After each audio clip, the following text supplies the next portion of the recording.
time you visit Parker's Kitchen, your support makes a difference, impacting education for kids of all ages. And none of this happens without you.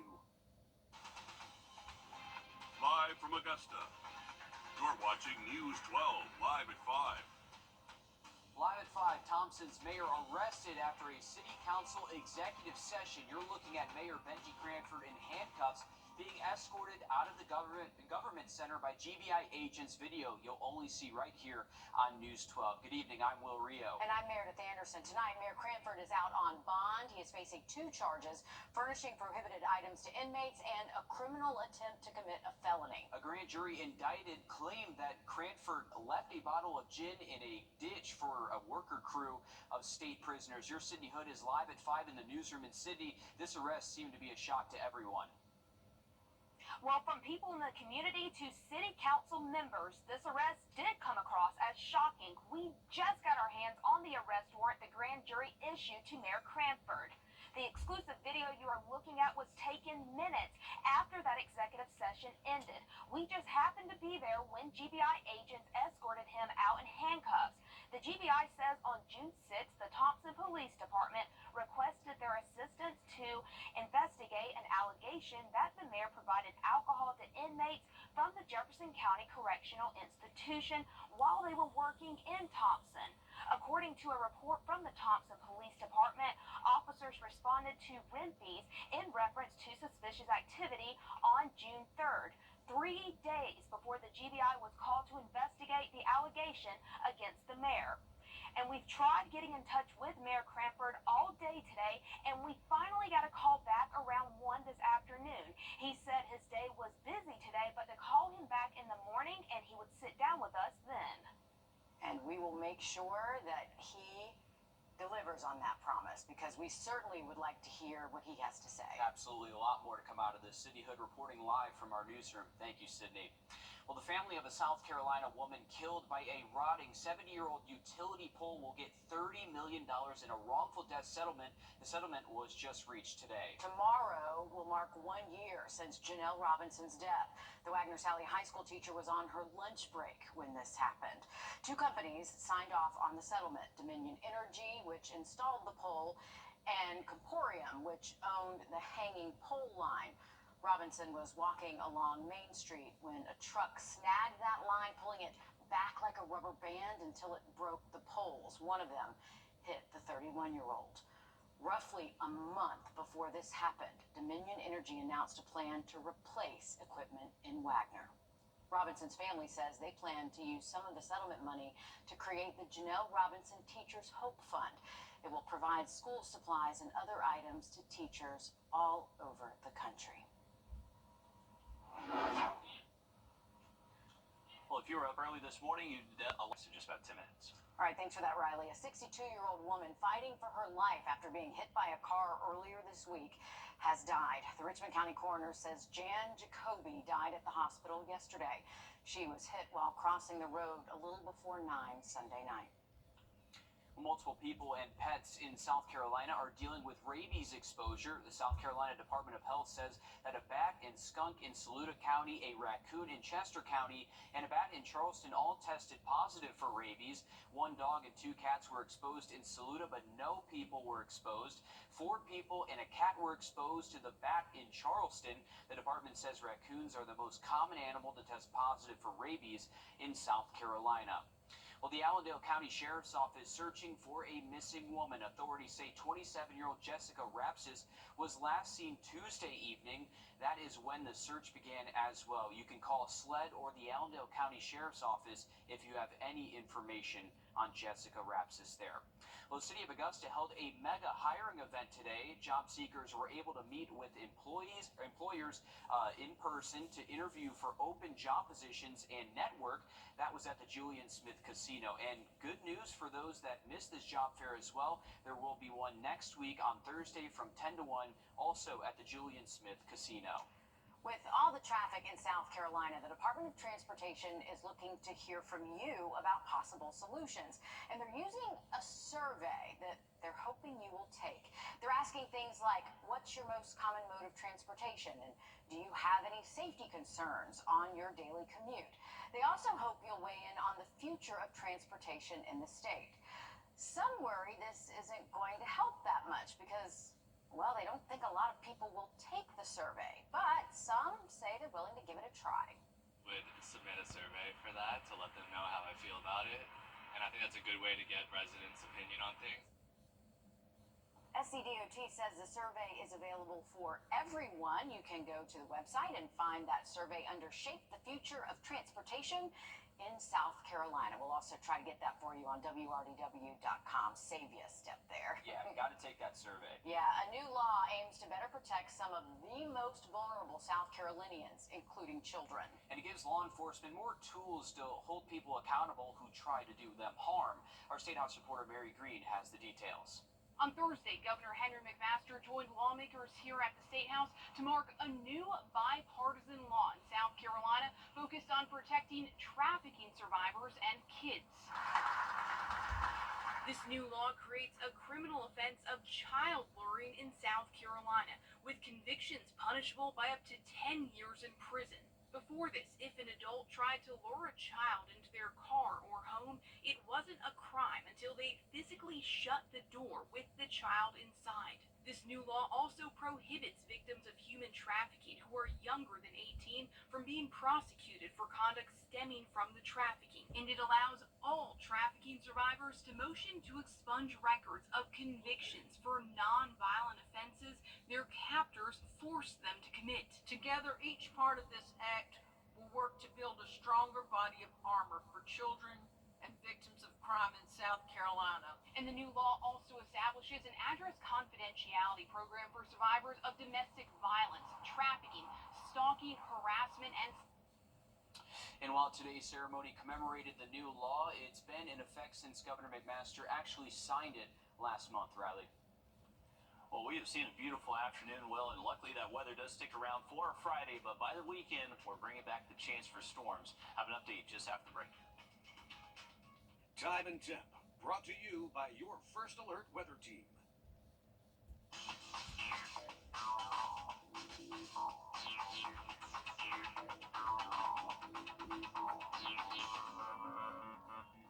Create your perfect room for All right, thanks, Riley. A man in his early 20s has pleaded guilty to vehicular homicide after leading a Georgia State Patrol trooper on a chase that resulted in his death earlier this year. Trooper Jimmy Cesnazar died late January. We hear from prosecutors and the defendant's uncle after the guilty plea.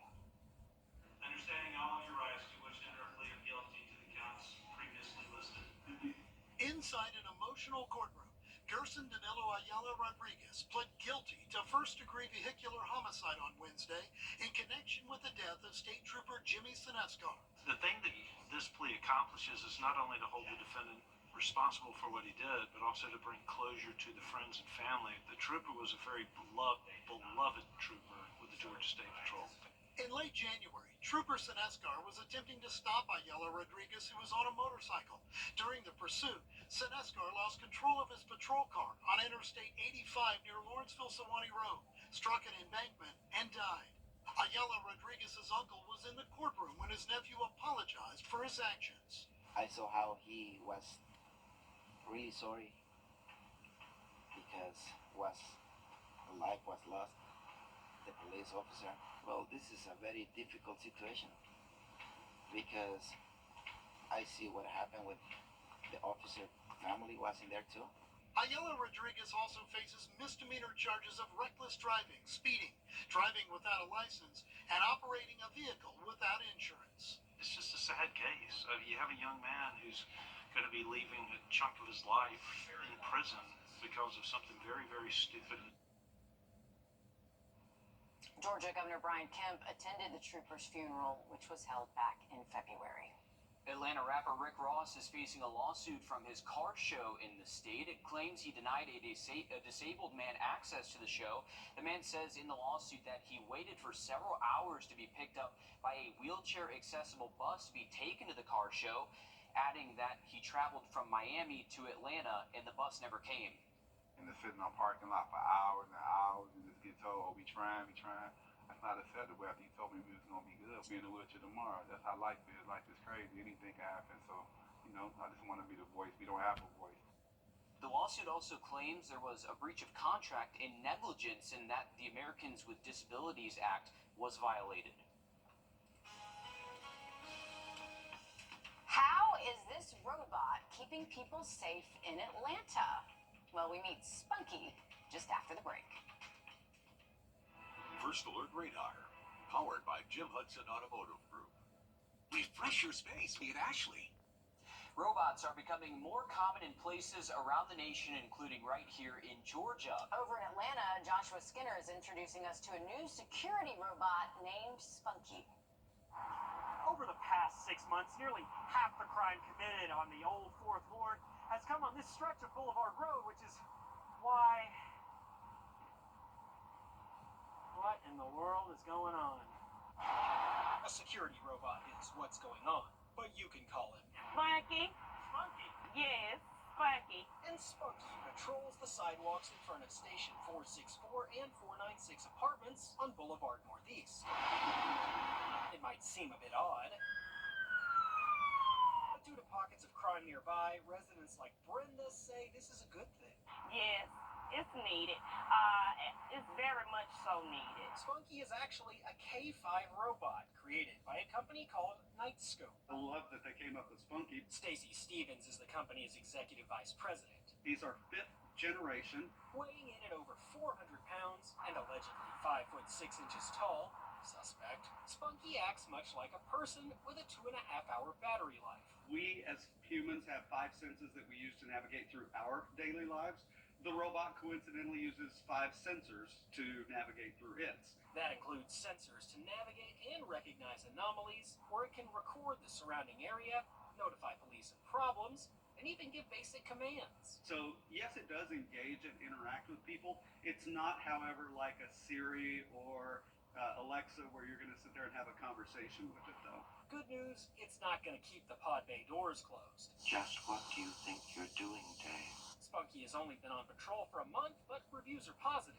Well, I would give him a 10 out of 10. Even if he still needs to learn some manners. That's pretty good stuff there. Spunky did not care about his stand-up. No, he was like, I'm getting in this shot. I have a question. Does it go any faster than that, or is it that just like the routed patrols? Because I feel like I could outrun that, and if I'm going to commit a crime, I would just do it on the other side of the building. Just like time it out. Didn't you see how he's got his head on a swivel with the camera?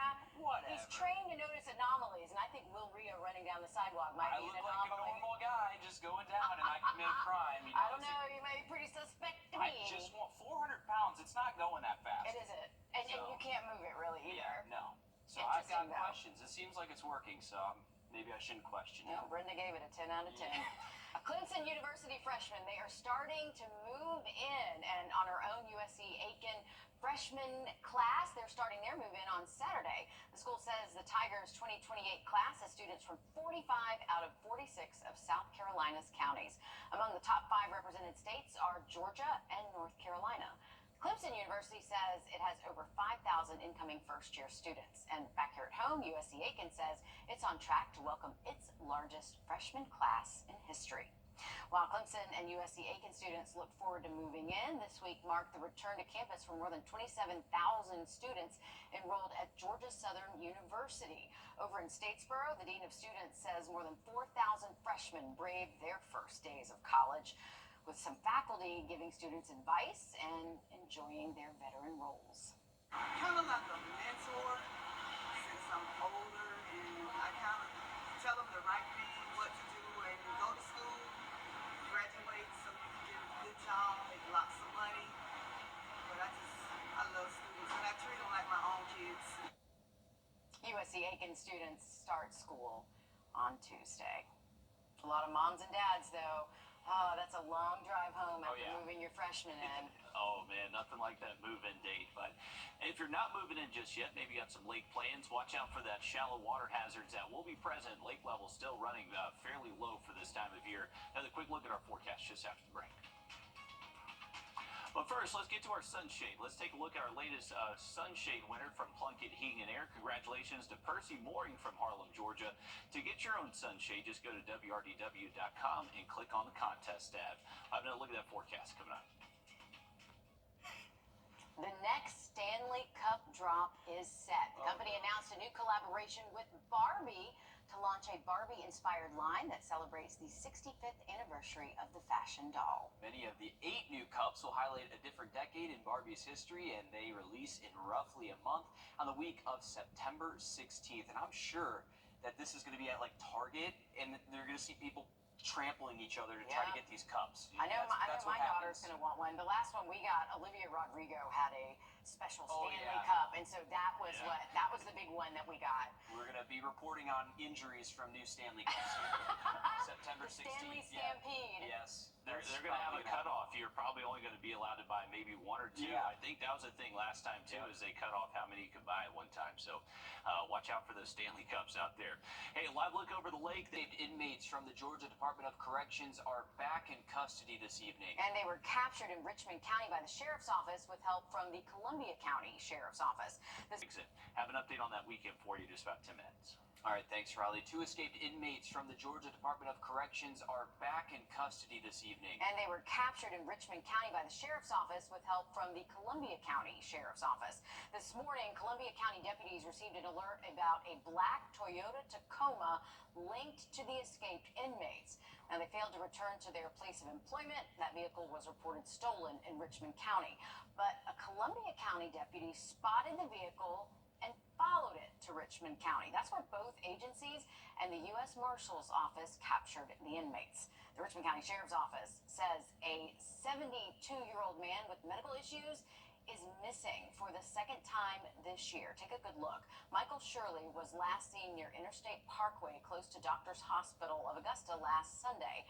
He's known to be around the downtown area near Green Street. That's also where he was found when he went missing for a week back in April.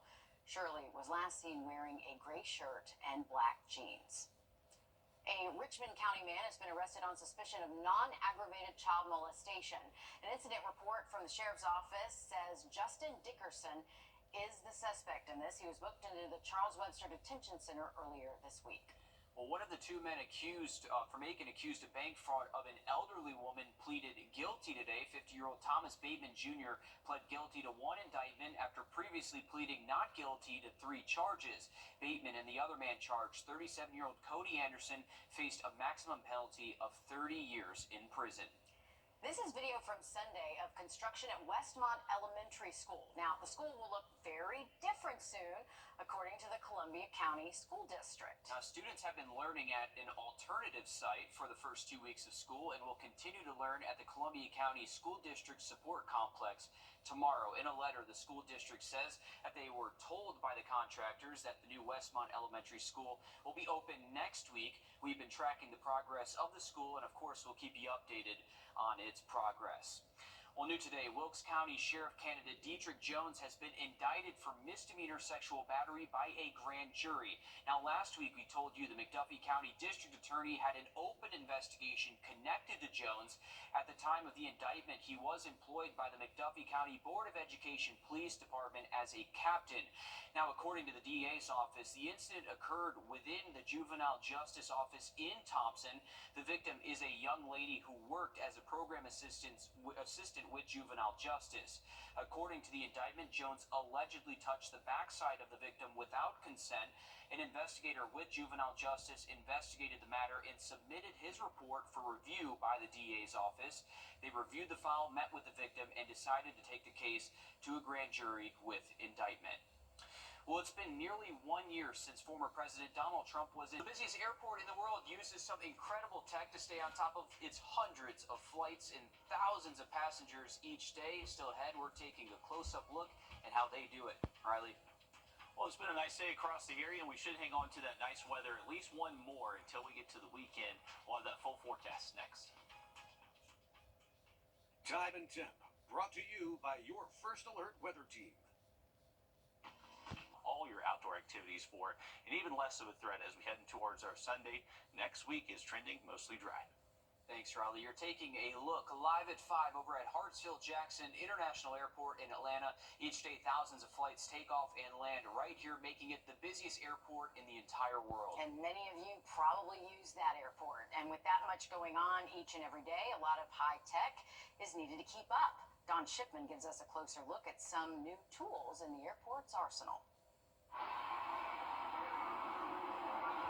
In the shadow of the world's busiest airport, an opportunity to check out the latest and greatest in safety and security. And what we're doing is getting together and really sharing knowledge. For the 8th year, Hartsfield-Jackson Atlanta International Airport holding this Operations Safety, Security, and Risk Expo inside the Georgia International Convention Center in College Park. Representatives from the several major airlines, including Atlanta-based Delta and other industry leaders, all in one location.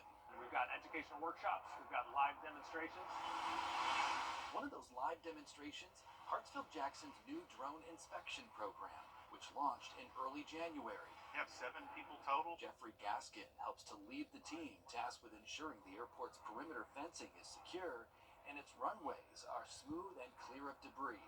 Now drones are helping in that process. We actually found some depressions in the safety areas that we weren't aware of, that you wouldn't see because of the grass covers and all that. So it's really helped us up our game. Atlanta's airport, spanning some 4,700 acres, joining the likes of Los Angeles International and New York's LaGuardia, using cutting-edge aerial technology to keep its more than 100 million passengers yearly safe.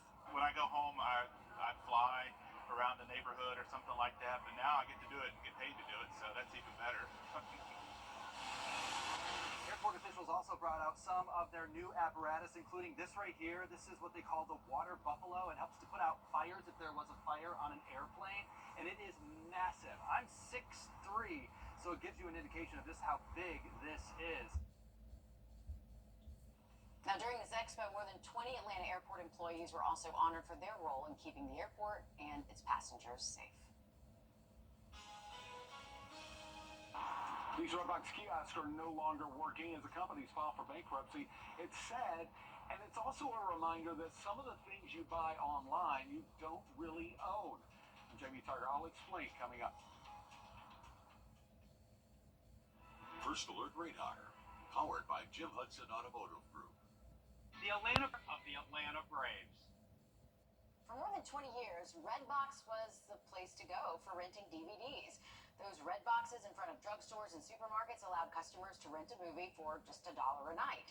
Redbox's parent company filed for bankruptcy last month, and customers have questions about movies they purchased from Redbox. I promise you, I did know what these were, and I did use them before, just so you know. I just wanted Well, I went to didn't know if you Blockbuster. forgot. Were you old Yes, enough to go to? yeah. Okay, so at least In you were old family enough to do video. that. I knew all that stuff. But as our consumer tech reporter JB Tucker explains, it's a reminder that you don't necessarily own some of the things that you buy online. Flip the Tech, sponsored by Augusta Preparatory Day School. And not only are these Redbox kiosks no longer working, but people who purchase movies from the Redbox app or the website are waking up to learn they don't have access to those movies they paid for. Redbox, which dominated the DVD rental market for years, has removed its app from Roku devices along with the content its customers purchased. And the bottom line, if you purchased a movie to stream over the Redbox app, you don't have it any longer because you never owned the movie in the first place. Purchasing a movie on Amazon Prime, Apple, or Google is not like buying a DVD. You're only purchasing a license to watch it. If the company goes belly up, like Redbox, the license expires and you lose the ability to watch the movie you bought. If the company's agreement with the movie studio ends, your purchased movie will disappear. If, for example, you pay $25 on Amazon Prime to purchase Twisters, you can watch it as many times as you like. But if Amazon's deal with Universal Pictures expires, that $25 movie will be deleted from your Amazon library. You also won't own it if you decide at some point to cancel your Amazon Prime subscription. None of the services make it clear, but buying just means licensing or leasing. Most won't know that without reading the terms of the agreement. And as for the people who rented movies from these Redbox kiosks before the bankruptcy, what do you do with those movies if you can't return them? I tried to reach out to Redbox. No one is now working in customer support or the PR office. That's What the Tech. I'm J.B. Tucker. And Redbox has been ordered by a judge to liquidate all of its property, including some 25,000 kiosks and its inventory of DVDs. Well, we're inching closer to the start of high school football right here in the CSRA. That's right. Our Joseph Doring joins us now to discuss how one player at South Aiken has seen his career come. We all know Medicare is confusing, but if you're a veteran, it can be even more complex. Our team has helped thousands of veterans coordinate their Medicare with VA benefits, Champ VA, and TRICARE for life. Don't wait until you're 65 to call, or u64.com. The greatest meal deal for this in the making. Welcome back. Here's a look from our Clarks Hill camera on the Thurman Dam. This is actually looking towards the visitor center, and you can see that the lake is still very low. You can actually see the water line, or the past water line, well above where that current lake level is. So it's running still about 4 feet or more below that summer full pool level, which means there are a lot of summer or shallow water hazards out there. We actually have a reporter, Julius Evans, that's actually on a ride with Cito for today, and he's actually going to have a report at 11 o'clock tonight showing us some of the hot spots across the lake that people need to look out for. You can see those lake levels have just been on the decline over the last couple of weeks. So Debbie did bring a lot of rainfall to the region, but not necessarily up at the hill and even up towards Hartwell and Russell, to where they really haven't necessarily seen a ton of rain over the last couple of days. We do have a little bit better opportunity to maybe see a straight afternoon storm by Saturday. An isolated chance Sunday doesn't necessarily look to be too widespread. So if you do have outdoor activities for the weekend, I would keep them. Next week it starts to dry out again for us, and we could actually get those morning temps back down to the 60s. All right, thanks, Riley. Stick with us. We have much more news, weather, and sports coming up after a short break on News 12 at 6 o'clock.